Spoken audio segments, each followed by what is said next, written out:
తెలుగుదేశం పార్టీలో ఒక వెలుగు వెలిగారు. ఎన్నో కీలక పదవులు అనుభవించారు. కానీ అనుకోని రీతిలో వైఎస్ఆర్ కాంగ్రెస్ పార్టీలో చేరారు. కానీ అక్కడ కూడా అనుకున్నంత సక్సెస్ కాలేకపోయారు. కేవలం అప్పటి అధికార వైసీపీ ఒత్తిళ్లకు తలొగ్గి ఆ పార్టీలోకి జంప్ చేశారు. కానీ ఇప్పుడు తిరిగి మాతృ పార్టీ అయిన తెలుగుదేశం వైపు చూస్తూ ప్రచారం నడుస్తోంది. పార్టీ అధినేత చంద్రబాబు నుంచి గ్రీన్ సిగ్నల్ లభించకపోవడంతో వారు పొలిటికల్ సర్కిల్లో నిలబడ్డారు.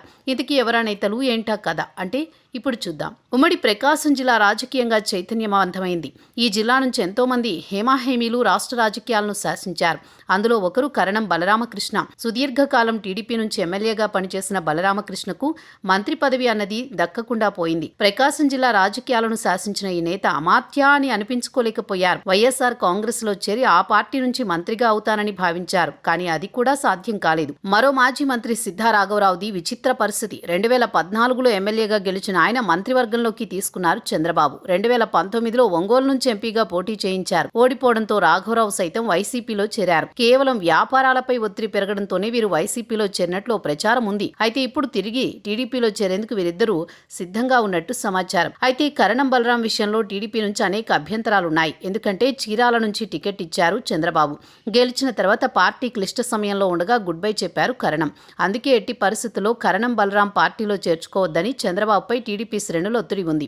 దీంతో చంద్రబాబు సైతం కరణం బలరాం విషయంలో ముఖం మీద చెప్పినట్టు సమాచారం. అయితే ఆయనను జనసేనలో చేర్పించేందుకు మాజీ మంత్రి బాలినేని పావులు కదుపుతున్నట్టు తెలుస్తోంది. తన కుమారుడు వెంకటేష్ రాజకీయ భవిష్యత్తు కోసం జనసేనలో చేరేందుకు బలరాం దాదాపు నిర్ణయానికి వచ్చినట్టు సమాచారం. మరోవైపు సిద్ధా రాఘవరావు విషయంలో మాత్రం టీడీపీ సానుకూలత వ్యక్తం చేస్తోంది. ఆయన తప్పనిసరి పరిస్థితుల్లో వైసీపీలోకి వెళ్లాల్సి వచ్చిందని, వాస్తవానికి రాఘవరావుకు అరుదైన అవకాశం ఇచ్చారు చంద్రబాబు. 2014లో గెలవడంతో మంత్రివర్గంలోకి తీసుకున్నారు. 2019లో ఎంపీగా పోటీ చేయించారు. అయితే ఆయనకు గ్రానైట్ తో పాటు ఇతరత్ర వ్యాపారాలున్నాయి.